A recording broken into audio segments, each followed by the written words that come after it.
other services are free.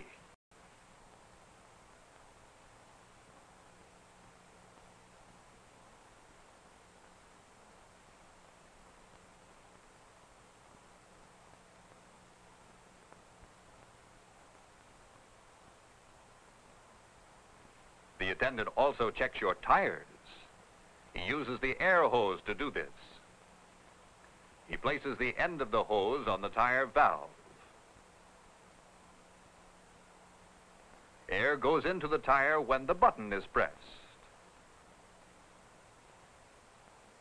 A gauge shows how much air.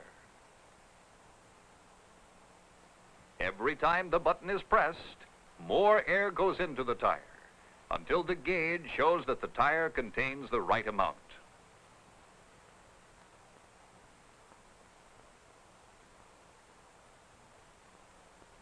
The service station attendant washes your windshield so that it's bright and clear.